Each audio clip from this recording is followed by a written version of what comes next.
لوگوں کے دلوں کے اندر حضور مسرت ڈالتے. بخشی آ گئے، بخشی جنہوں نے حضرت امیر حمزہ کو شہید کیا تھا. کتنا غم دیا نبی پاک کو، کتنے آنسو بہائے رسول کریم نے. اور جناب بخشی نے پیغام بھیجا کہ میں نے اتنے عظیم آدمی کو شہید کیا ہے، میری بھی توبہ قبول ہو جائے گی. میں سچے دل سے آ جاؤں تو قبول کر لیا جاؤں گا. یہ میرے محبوب کا انداز ہے بشارت دینے کا. رسول کریم علیہ السلام فرمانے لگے تو آ، رب رسول کا وعدہ ہے تیری توبہ بھی قبول کی جائے گی.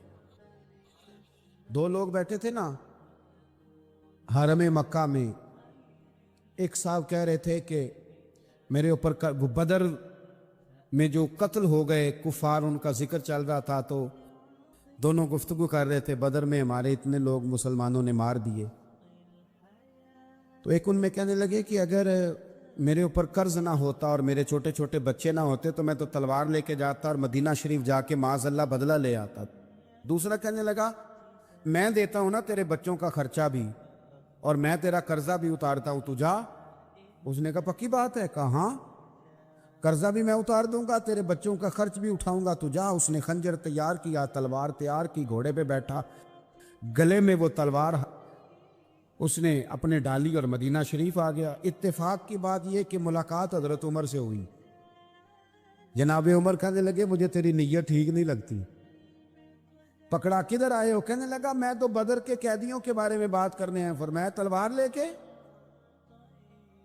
لے کے چل تجھے حضور کے پاس لے کے جاتا ہوں. نبی کریم کی بارگاہ میں لے گئے تو حضور فرمانے لگے کیسے آئے ہو، کیسے آنا ہوا؟ کہنے لگے جی میں تو بدر کے جو قیدی آپ کے پاس ہیں ان کی بات کرنے آیا تھا. تو حضور فرمانے لگے چل پھر باقی کی میں سناؤں. خیال آیا مسلمان نیک و بد پہچان جاتے ہیں، محمد آدمی کے دل کی باتیں جان جاتے ہیں صلی اللہ تعالی علیہ وسلم. فرمایا میں سناؤں؟ حضور کیا؟ فرمایا تم اور فلاں بن فلاں وہاں بیٹھے ہوئے تھے نا حرم مکہ میں فلاں پہاڑ کے ساتھ ٹیک لگا کے، اور تم نے یہ کہا تھا نا کہ قرضہ نہ ہوتا، بچے چھوٹے نہ ہوتے تو بدر کے مقتولین کا میں بدلہ لیتا. یہ سارا کچھ طے کر کے پھر آئے ہو تلوار لے کے، اور یہاں کہتے ہو میں قیدیوں کے بارے میں بات کرنے آیا تھا. اس کے تو پسینے چھوٹ گئے، وہ تو بے حال ہو گیا. اس نے کہا اس کا تو سوائے اس کے اور میرے کسی کو نہیں پتا، اور اگر آپ کو پتا چل گیا ہے تو پھر آپ اللہ کے سچے رسول ہیں. تو حضور اگر آپ کو پتا چل گیا ہے کہ میں قتل کرنے کے ارادے سے آیا ہوں، میں معاذ اللہ بدلہ لینے آیا ہوں، اللہ کرے آپ کو سمجھ آئے میری بات کی. یعنی ایک تو یہ ہے کہ بندہ وہ پکڑا گیا ہے، اور ایک یہ کہ کسی کو پتا چل گیا ہے کہ یہ اس کام آیا ہے. پھر لوگ جب معافی دیتے ہیں تو بڑی کہانیاں سنا کے دیتے ہیں، ایسے نہیں دیتے. حضور اب آپ کو پتا چل گیا ہے تو کیا کریں گے؟ تو حضور فرمانے لگے تو بتانا تیرے ساتھ کیا کریں.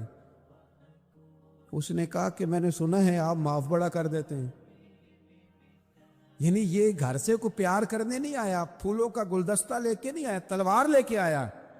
لیکن یہ میرے محبوب کا حوصلہ ہے، اور آیا بھی این مسلمانوں کے بیچ ہے، جو چاہیں اس کے ساتھ کر سکتے ہیں. اس نے کہا معاف کر دیں، تو حضور نے فرمایا جا میں نے معاف کیا. حضور نے معاف کیا.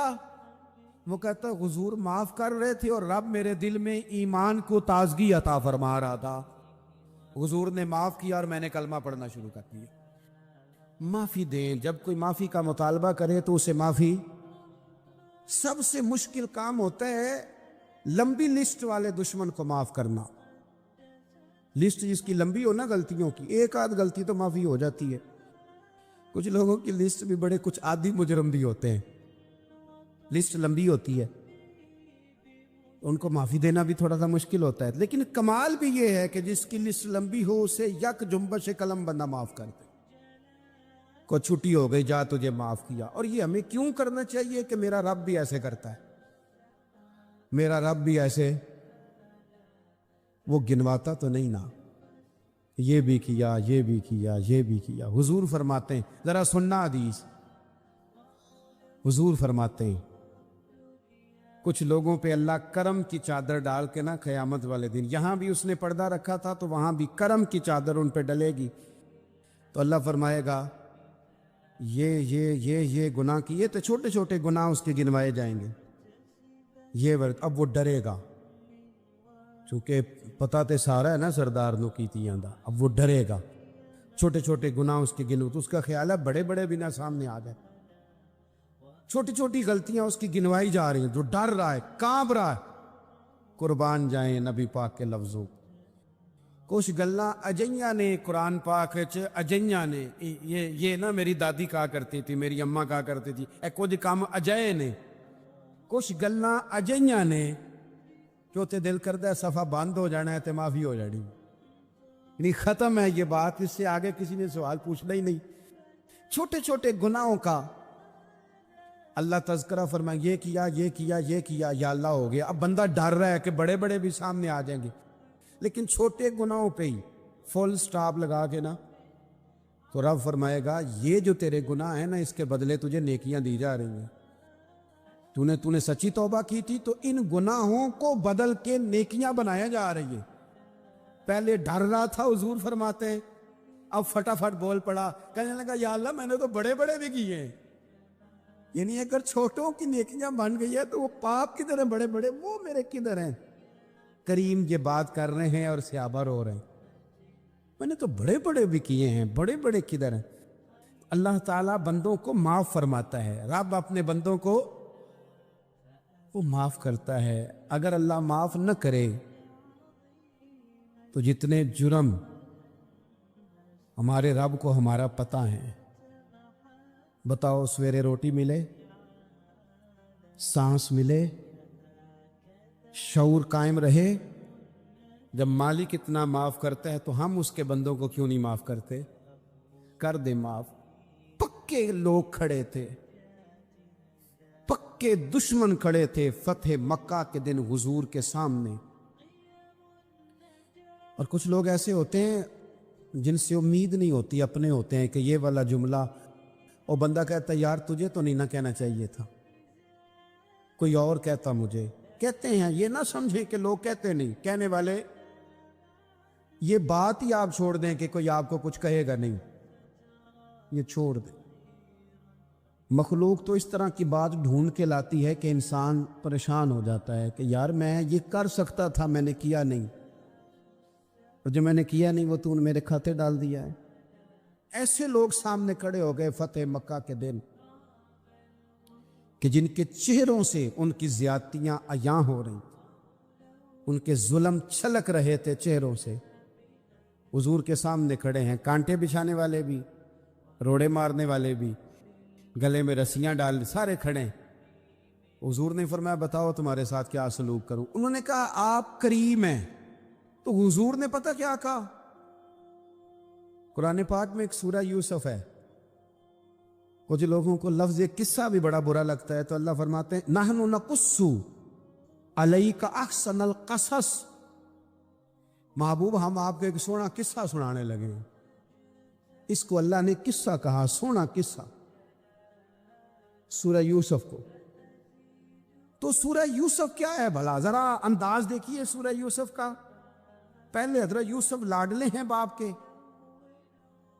لاڈلے، پھر اسی جناب یوسف کے منہ پہ تماچے ہیں، پھر وہی جناب یوسف کنویں میں ہیں، پھر کنویں سے بچ گئے، کنویں میں گرا بھی بندہ کبھی بچتا ہے، بچ گئے، اللہ کی شان ہو تو بچ جاتا ہے، بچ گئے، فرماتے ہیں میں نے سمجھا بچ گیا ہوں، جب بچ گیا تو بڑی تکلیف ہوئی، بھائیوں نے کہا ہمارا غلام ہے، ہم نے بیچنا ہے، سگے بھائیوں نے بیچا، جو باپ کی طرف سے سگے تھے بیچا، فرماتے ہیں میں بکا، اب بڑا پریشان تھا کہ یار کبھی آپ غور کریں نا کسی کا ریٹ لگ جائے، فرماتے ہیں اب بڑا پریشان تھا، اور جب میں مصر میں گیا تو میں کونے میں کھڑا ہوں اور لوگ مجھے خرید رہے ہیں۔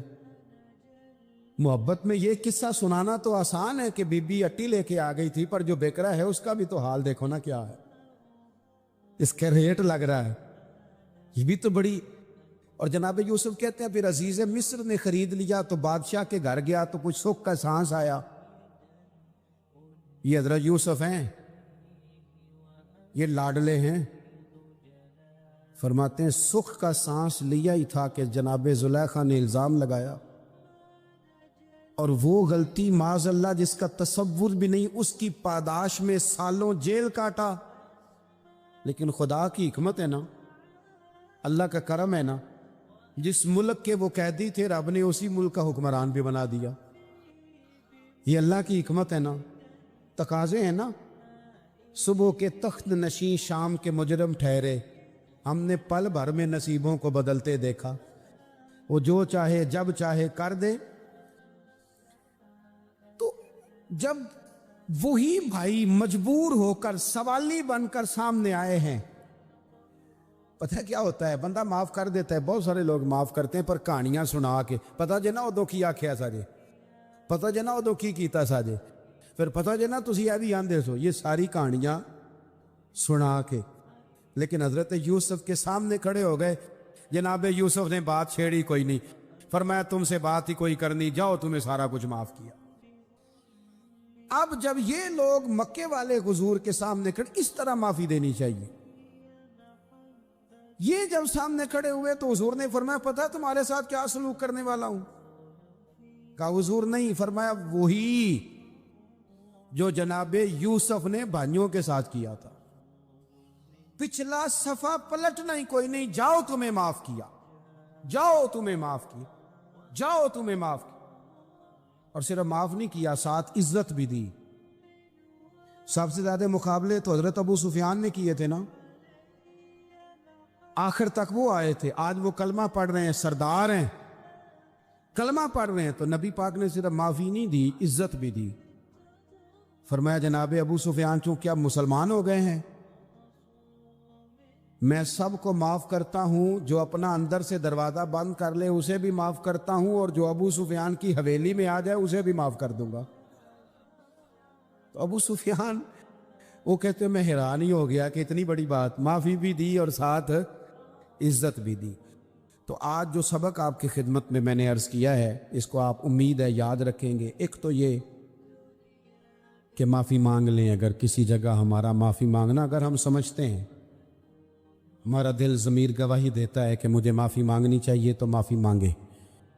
اور دوسرا پھر معافی دیں بھی, اور معافی دیں, سیاسی صلح نہ کریں. معافی دیں تو پھر واقعی دیں, دل سے دیں.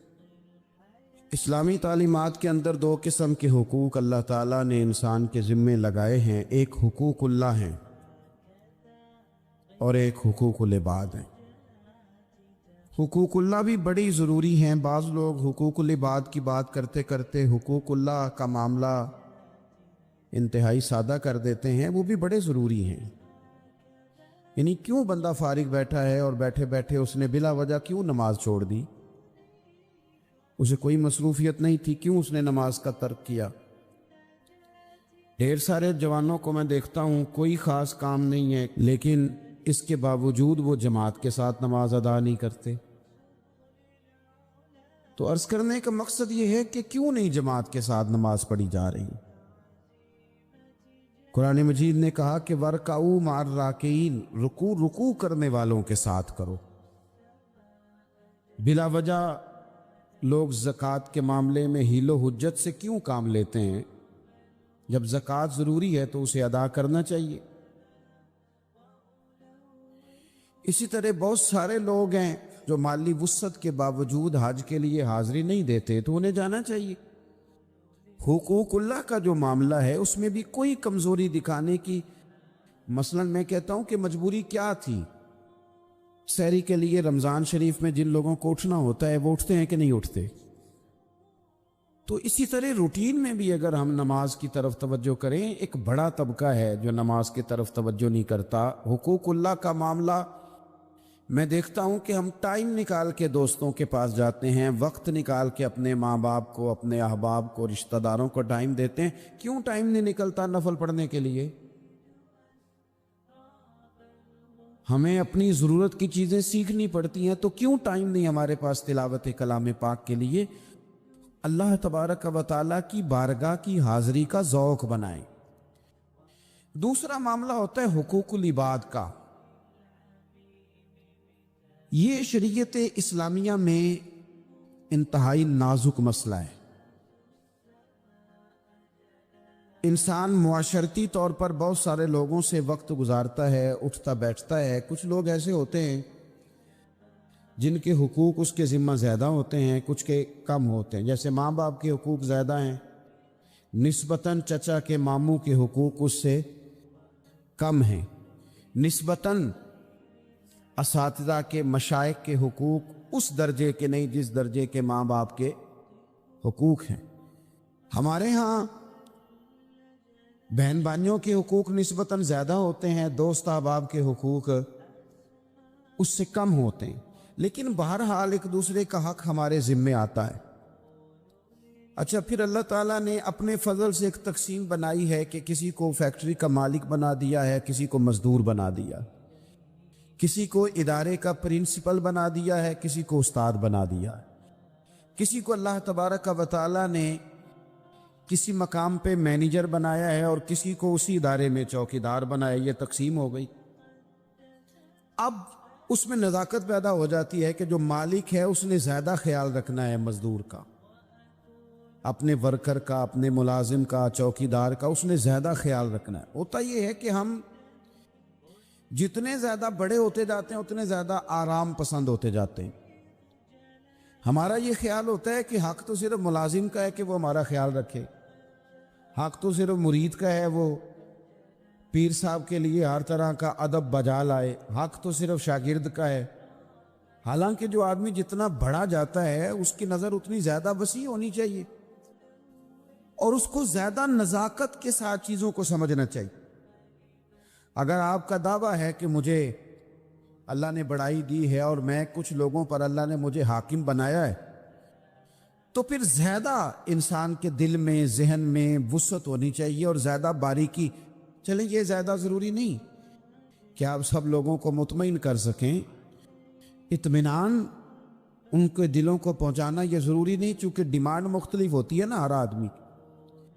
لیکن زیادہ ضروری یہ ہے کہ آپ کے ذمے جو ذمہ داریاں تھیں، آپ کے تحت رہنے والے لوگوں کی، اولاد کی، شاگردوں کی، ارادت مندوں کی، احباب کی، ملازمین کی، وہ آپ نے کس حد تک پوری کی؟ نبی پاک صلی اللہ تعالی علیہ وسلم نے ہمیں حقوق العباد کے معاملے میں زیادہ احتیاط کرنے کا کہا ہے، اور حضور سید عالم علیہ السلام نے صحابہ کے بھرے مجمع میں سے یہ سوال کھڑا کیا، فرمایا تم مجھے بتاؤ مفلس کون ہے؟ غریب، تنگ دست اور بالکل تہی دست بندہ کون ہے؟ ہمارے ہاں سارے لوگ، یہ رمضان شروع ہوتا ہے تو لوگ کہنا شروع کر، پیر صاحب دعا منگو، حالات بڑے خراب ہیں۔ مثلا کیا خراب ہے حالات؟ شامی روٹی نہیں لبدی۔ حالات صرف یہ خراب ہیں کہ پڑوسی نے پجارو لے لی اور مجھے نہیں ملی، اتنے ہی حالات خراب ہیں، اس سے زیادہ تو نہیں۔ حالات اتنے ہی خراب ہیں کہ جو باہر بھائی چلا گیا تھا اس نے فلانی سوسائٹی میں پلاٹ لے لیا، میں پیچھے رہ گیا ہوں، اس سے زیادہ تو کوئی ایسا معاملہ نہیں۔ کتنے سارے لوگ ہیں جو اس بات کا اظہار کرتے ہیں۔ پھر میں نے یہ دیکھا ہے کہ بلا وجہ کے بعد لوگ شکوے کرتے ہیں، نہ دیکھو جی میرا بھائی ہے، میرا دوست ہے، میرا رشتہ دار ہے، پڑوسی ہے، تو اس نے گاڑی بدل لیا ہے، موبائل بدل لیا ہے، فلانی چیز اس نے لے لیا، میرا خیال نہیں رکھا۔ بھئی مثلاً آپ کا کیا خیال رکھنا چاہیے تھا؟ نہیں، اس نے موبائل لیا ہے 3 لاکھ کا، تو آپ کا خیال ہے کہ میرا یہ خیال رکھتا کہ 1.5 کا مجھے لے دیتا، 1.5 کا وہ یہ لے لیتا۔ یہ مطالبہ غلط ہے شریعت میں۔ آپ کے جو ذمے، اس کی ذمہ داریاں جہاں تک بنتی ہیں وہاں تک تو وہ ادا کرے گا۔ دیکھیں نا، شریعت اسلامیہ بڑا پیار کرتی ہے بندے کے ساتھ، تو کھرب پتی بندے پر بھی شریعت نے یہ نہیں قدغن لگائی کہ تو کھرب پتی ہے تو اس طرح کر 40% زکوٰۃ دے، یہ نہیں کہا۔ لاکھ پتی بھی 2.5% ہی دے گا اور ارب کھرب پتی بھی 2.5% ہی دے گا۔ اگر اس کے دل میں وسعت اللہ نے پیدا کیا تو وہ لوگوں کا خیال کرے۔ تو حقوق العباد کے معاملے میں بعض تو ہمارے مطالبات ہیں جو مطالبے سرے سے درست نہیں، سرے سے ٹھیک نہیں، لیکن جو بعض اوقات ہمارے وجود سے، لہجے سے، آنے جانے سے ٹھیس پہنچ جاتی، میں پرسنلی بعض چیزوں کو نوٹ کرتا ہوں اور مجھے ان کا بڑا خیال رہتا ہے. میں محسوس کرتا ہوں کہ نہ چاہتے ہوئے بھی ہمارے رویے سے بعض لوگوں کو تکلیف ہوتی ہے، نہ چاہتے ہوئے. تو حقوق العباد کے مسئلے میں ہم زیادہ کمزور ہو جاتے ہیں. آج یہ سوچنا ہے کہ وہ جو میری ذمہ داریاں ہیں، جو شریعت نے، دین نے، اسلام نے، اور کچھ میں نے خود کہیں شاگرد بن کر، کہیں ارادت مند بن کر، کسی جماعت کا ممبر بن کر، کسی مسجد کی ذمہ داری لے کر، کسی ویلفیئر کام کی ذمہ داری لے کر، کسی غریب کی ذمہ داری لے کر، کسی مزدور کی ذمہ داری لے کر، جو میں نے اپنے اوپر خود چیزیں ضروری قرار دے لی ہیں، میں ان میں کہاں تک کامیاب ہو سکا ہوں.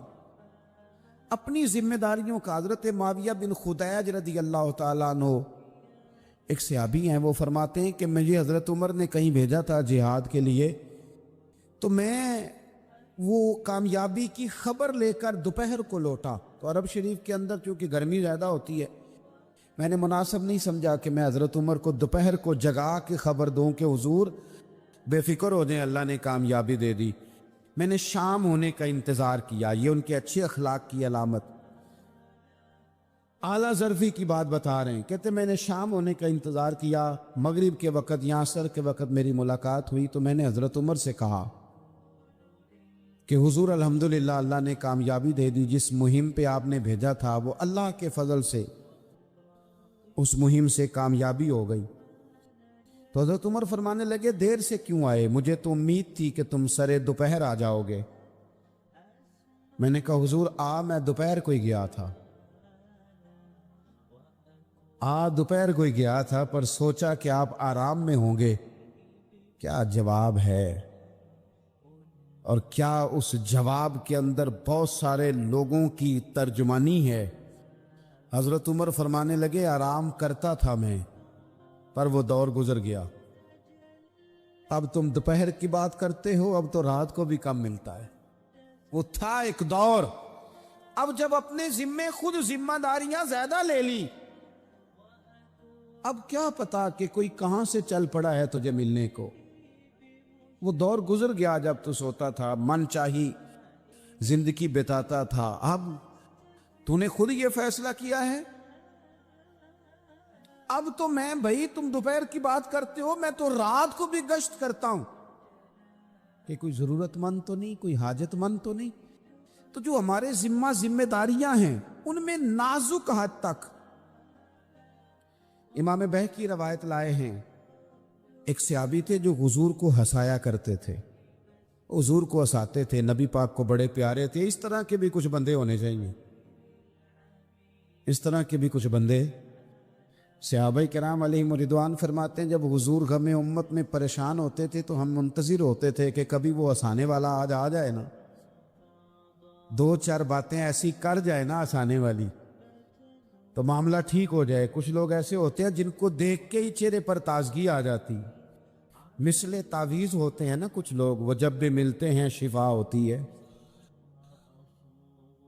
تو یہ حضور کے پاس بیٹھے ہوئے تھے اور ہنسانے والی گفتگو کر رہے تھے. تو نبی پاک بھی ان سے باتیں کرنے لگے. تو بات کرتے کرتے نا حضور نے انگلی ان کی طرف بڑھائی تو ان کے وجود کو انگلی لگ گئی. ایک تو وہ روایت ہے نا کہ صفے سیدھی کراتے وقت حضور تیر کے ساتھ صفے سیدھی کرا رہے تھے تو ایک صحابی کے پیٹ میں لگ گیا، انگلی لگ گئی. عجیب دیوانے ہیں. کہنے لگے آپ نے مجھے تکلیف دی ہے، معاذ اللہ، انگلی چبھو دی، میں نے تو بدلہ لینا ہے. ہمارے ہاں مسئلہ یہ بن گیا ہے کہ کوئی بڑا آدمی بھی اپنے آپ کو قانون کے حوالے نہیں کرتا.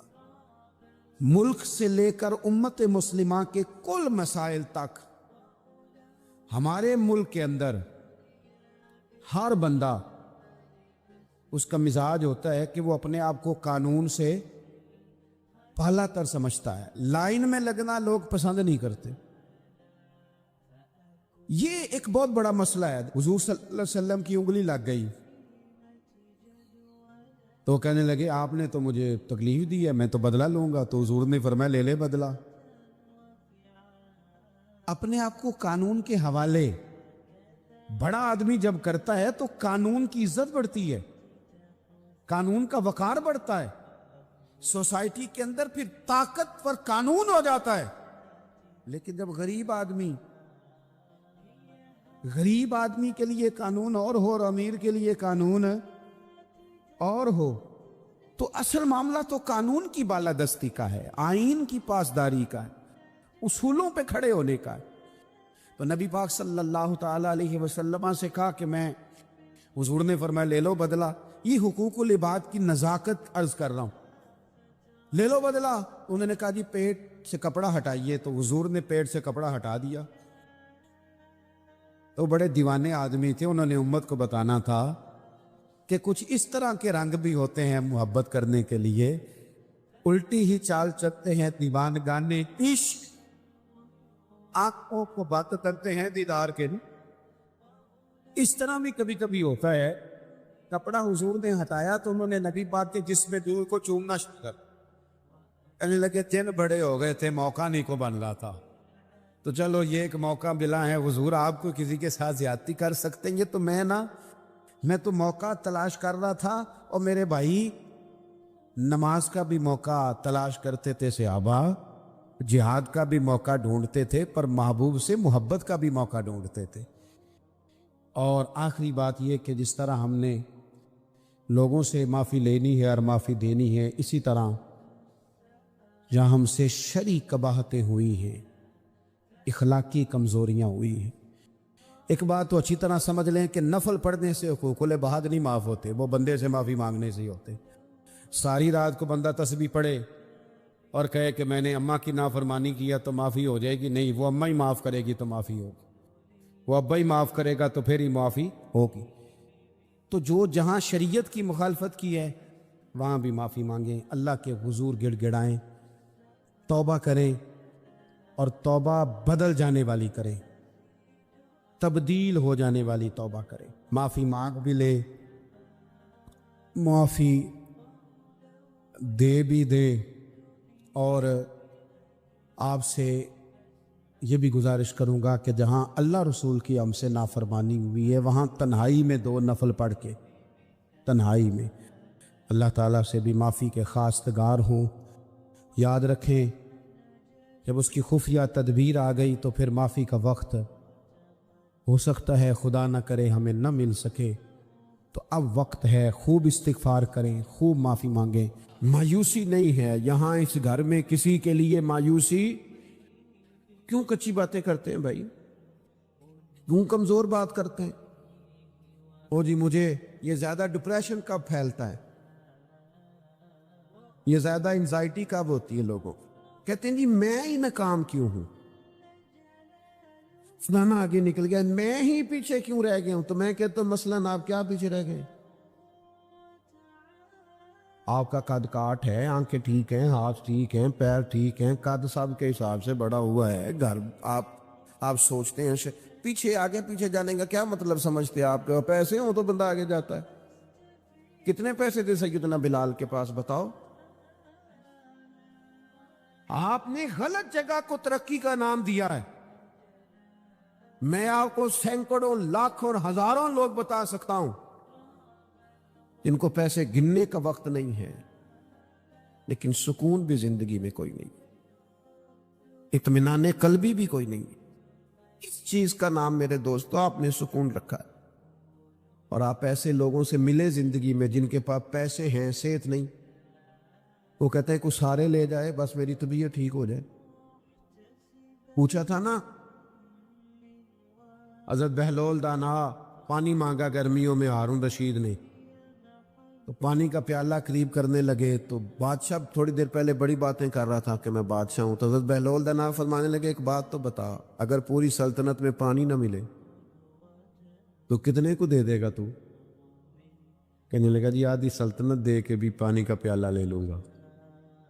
تو آپ فرمانے لگے اگر یہ پانی تو پیے اور پھر خدا نہ خواستہ تیرا یہ پانی اخراج نہ ہو، تکلیف ہو جائے مثانے میں، پیشاب نہ آئے، اور تو درد سے کر رہا ہے تو پھر کیا کرے گا؟ کہنے لگا جی اللہ معاف کرے، اس وقت تو دل کرے گا ساری سلطنت دے دوں، فرمانے لگے کیا نتیجہ نکلا دولتوں کا، حکومتوں کا کیا نتیجہ نکلا؟ او بھائی تیری صحت ٹھیک ہے، یہ بھی تو کامیابی ہے۔ او میرے بھائی تیرے گھر میں ماں باپ موجود ہیں، یہ بھی تو کامیابی ہے۔ رب نے اولاد دے رکھی ہے، چھوٹی کامیابی ہے۔ بہن بھائی ہیں، چھوٹی کامیابی ہے۔ کائنات کی سب سے بڑی کامیابی یہ ہے کہ تو محمد عربی کا کلمہ پڑھتا ہے، تو رسول اللہ کا غلام ہے۔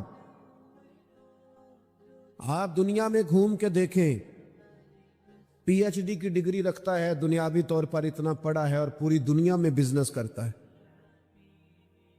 سمجھدار ہے، لیکن رات کو جب کھڑا ہوتا ہے تو معاذ اللہ اپنے ہاتھ سے بنائے ہوئے بت کے سامنے کھڑا ہو جاتا ہے۔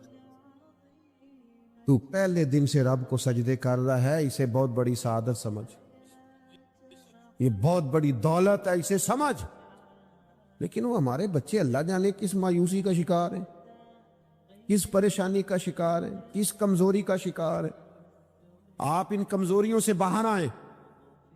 میں تو کبھی کبھی اپنے احباب سے بھی کہتا ہوں، وہ میرے ایک دوست تھے، میں بھی علماء کے ائمہ کے حقوق پر بات کرتا رہتا ہوں، لیکن وہ ایک دوست تھے تو جنہوں نے کہا جی وہ لوگ پوچھتے نہیں مولویوں کو، فلان نہیں کرتے، تو میں نے انہیں کہا کہ آپ اتنا کمزور لہجہ نہ ظاہر کریں، فرض ہو گیا ہے کہ لوگ اٹھ کے آپ کو سلوٹ ماریں۔